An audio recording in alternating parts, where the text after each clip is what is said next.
Philippians 4:13. That's what I want to talk to you about today. I can do all things through him who gives me strength.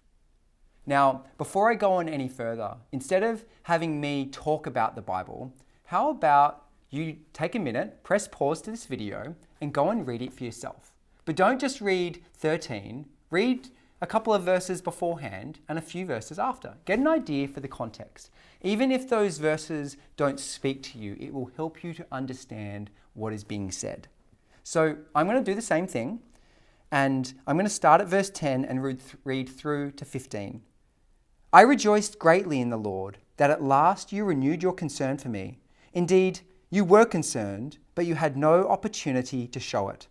I am not saying this because I am in need, for I have learned to be content whatever the circumstances. I know what it is to be in need, and I know what it is to have plenty. I have learned the secret of being content in any and every situation, whether well-fed or hungry, whether living in plenty or in want. I can do all things through him who gives me strength.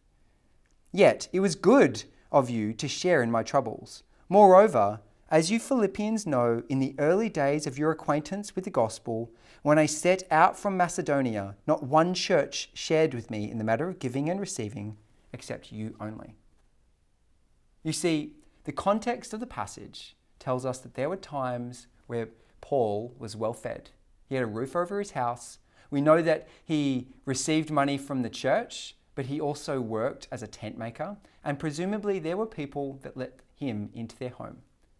But then there were times where he didn't have any of those things. He didn't have food, he didn't have shelter, and he received beatings and imprisonment instead.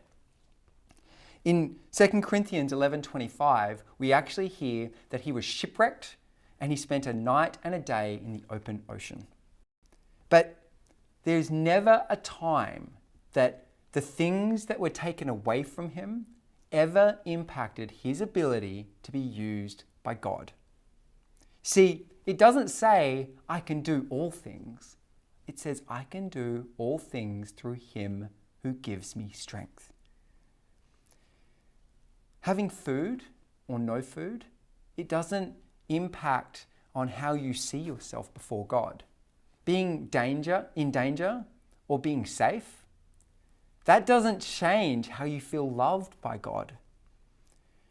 And I believe that the key passage to understanding doing all things through Christ is found in verse 11. I have learned to be content whatever the circumstances.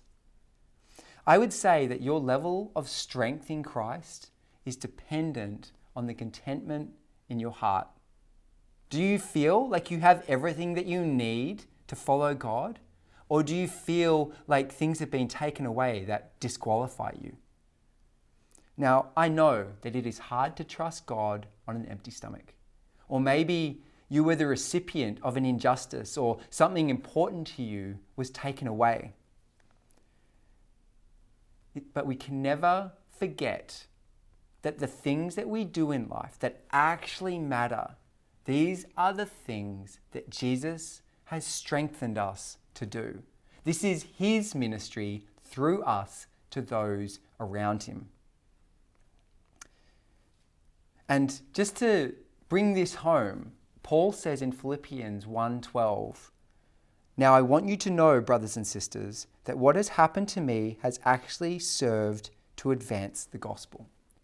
You see, you get locked up and put in prison, it just means that you preach to prison guards instead of to people.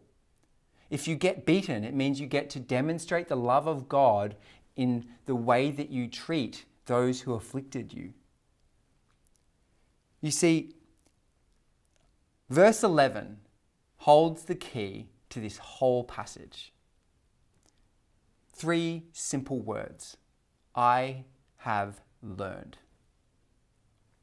And this tells us that Paul didn't know this when he started his ministry. He didn't know how to be content when he was a young preacher cutting his teeth. And the first time he was thrown out of a synagogue, it was probably really hard. The second time he was beaten with rods, that was probably no easier than the first time. But by the time he's writing to the Philippians, he's reached the point that he knows none of it makes any difference. The only thing that matters is the way that we follow after God.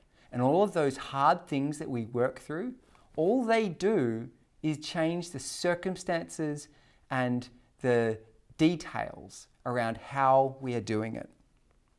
So if you are struggling in this area, I want to leave you with one simple thought, something that you can take with yourself and meditate on. That idea is learn to be content.